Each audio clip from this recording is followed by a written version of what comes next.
Hey, what's up everybody? Coach Kyle here, and if you like this video, please give it a thumbs up, subscribe to get notified of more content. I post 3 to 5 times weekly, and if you have any specific questions yourself, please comment or message me and I can address your questions.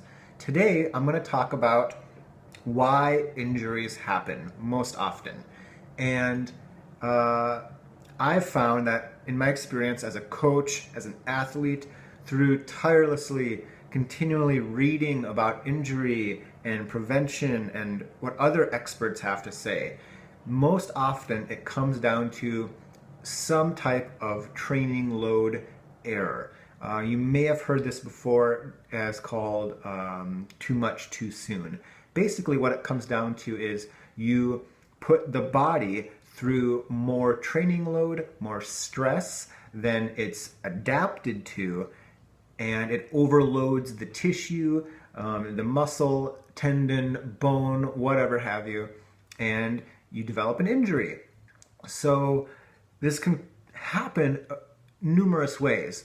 Perhaps you too aggressively increased your weekly running volume, so you started running too much too soon. Maybe you jumped into track workouts too quickly. Maybe you went from a period of rest after a half marathon and you jumped into 10 times 400 meters hard. And that was a little bit much for the calves and you kind of strained your calf a little bit. Maybe you did that hard workout, everything went well, but you didn't give your body adequate time and opportunity to rest and regenerate after that hard workout, and you jumped into doing another hard workout or too much mileage too quickly after the track workout. So that was more related to doing too much in a period of time that should have been dedicated towards recovery, rest, and adaptation. Even in cases where you develop something like a stress fracture due to nutritional deficiency perhaps, it's still a training load error, because if you would have lowered your training load to a level that your nutritionally deficient bones could handle, you wouldn't have gotten injured. So that doesn't mean that you shouldn't address the root cause, but the root cause is often also related to training load errors. Another example of a training load error is when you go for a run, everything went well, but you feel a little potential niggle in your hip, for example. Your right hip just doesn't feel quite right.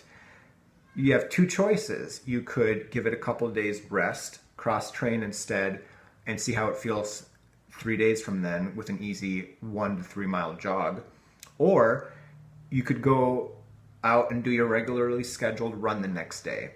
I'm using this example because this happened to me a few weeks ago. My hip just wasn't feeling quite right the day after a good workout. So I gave it a few days, and I'm totally fine now.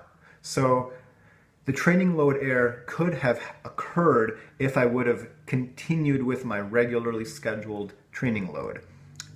So I often say the best runners, the least injured runners, are the best resters, because they, like I put into practice, they rested when they felt they should have rested. And now I'm uninjured and I'm running good. So that's another example of a training load error. But we can also get a little more in-depth into it, and we could say that the training load error occurred before any injury or niggle even occurred. And that's because if your training load before the 10 times 400 meter workout was too low for you to be prepared for the 10 times 400 meter workout, the error could also be blamed a little bit on the past when your training load was too low to handle what you had planned with the 10 times 400, for example. So it's complicated, but it's a big balancing act between what you have done, what you're planning on doing, what you're currently doing, etc.